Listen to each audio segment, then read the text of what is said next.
ये वीडियो है प्रॉपर्टी की प्राइसिंग से रिलेटेड कि आपको as a broker, as a consultant अपने क्लाइंट को, अपने सेलर को बताना पड़ेगा कि आपकी जो मार्केट कोट है या जो मार्केट प्राइस है वो ये होनी चाहिए। मतलब as a consultant, as a real estate broker आपको उसे समझाना पड़ेगा। You will have to convince him, you will have to guide him कि आपकी जो मार्केट प्राइस है, अगर आप अपनी प्रॉपर्टी सेल करना चाहते हैं, जो आपका बिल्ट इन हाउस है, जो बिल्ट इन प्रॉपर्टी है उसको सेल करना चाहते हैं, तो इसकी प्राइस ये होनी चाहिए, तभी आपकी प्रॉपर्टी इजीली बिकेगी।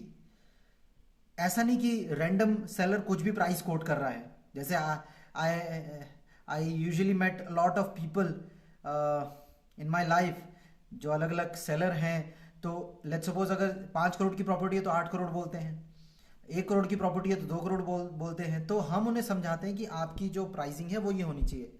I am sharing you one case study. Recently क्या हुआ, कुछ समय पहले की बात है, एक प्रॉपर्टी हमने लिस्ट करी थी, एक प्रॉपर्टी में हम वर्क कर रहे थे विच वॉज अराउंड 1.40 CR, और ओनर की जो अपनी पर्सनल जो डिमांड थी वो 1.30 CR थी, और ओनर खुद 1.30 CR में ही उस प्रॉपर्टी को बेचना चाह रहा था और डिमांड भी 1.30 CR की थी। तो हमने उन्हें समझाया कि आपकी जो प्रॉपर्टी की जो प्राइसिंग है वो 1.50, 1.45 इस तरह से होनी चाहिए, ताकि 10-15 लाख या 20 लाख का नेगोशिएशन की गुंजाइश हो। अब आपने प्राइसिंग ऐसी रखी कि आप कह रहे हो मुझे इतना ही चाहिए और मैं इस पर नेगोशिएट भी नहीं करूँगा, तो दैट डजेंट साउंड्स गुड। मतलब ये कोई सही तरीका नहीं है प्रॉपर्टी को सेल करने का मार्केट में। क्योंकि एज एन इंडियन कस्टमर, या इंडियन मेंटालिटी के तौर पे, वी ऑलवेज लव नेगोशिएशन। हमें कोई भी चीज़ अगर 10 रुपए की चीज़ है और हमने नेगोशिएशन करा के उसे 8 रुपए में ले ली, तो हमें बड़ा प्राउड महसूस होता है, हमें बड़ा अच्छा महसूस होता है कि हमने कुछ अचीव किया है। तो कहने का मतलब है कि हमें प्रॉपर्टी की प्राइसिंग इस तरह से रखनी चाहिए कि वो इजीली सेल हो जाए। अब इस चक्कर में हुआ क्या, जब उनकी प्राइसिंग इस तरह से रखी गई थी तो उसको सेल करने में बड़ा चैलेंज आ रहा है। उसमें 4 विजिट हुई, चार चार शुरुआती तौर पे 4-5 विजिट हुई, एक का कन्वर्जन भी हो गया था, एक अमाउंट भी आ गया था, पर वो टोकन वापस हो गया था due to some registry amount कितने में होगा क्या होगा उसका डिसीजन के चक्कर में।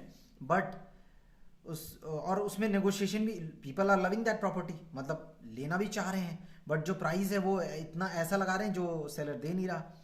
तो खैर ये केस बहुत रेयरली हमारे साथ होता है। उनके साथ दिक्कत यही कि वो प्रॉपर्टी किसी ने पहले भी मार्केट में लिस्ट कर रखी थी और उसी प्राइस में। तो हम उस पर कोई अच्छे तरीके से उनको एक कंक्रीट, अगर हम सॉल्यूशन भी देना चाह रहे थे कि आप ये प्राइस कोट करो, तो पुराने वाले को नहीं बोल पा रहे कि आप उस प्रॉपर्टी को डिलिस्ट करो अपने एंड पे। खैर एनीवेज, द पॉइंट इज, और वो प्रॉपर्टी बिक जाएगी। अभी 5-6 विजिट्स में हुई हैं, may be in coming days वो प्रॉपर्टी सेल हो जाएगी। बट द पॉइंट इज कि प्राइसिंग, अगर आप एज अ ब्रोकर हैं, एज अ कंसल्टेंट हैं प्रॉपर्टी लाइन में, तो आपको अपने क्लाइंट को, अपने सेलर को बताना पड़ेगा कि आपकी ये प्राइसिंग होनी चाहिए बेस्ड ऑन योर एक्सपीरियंस।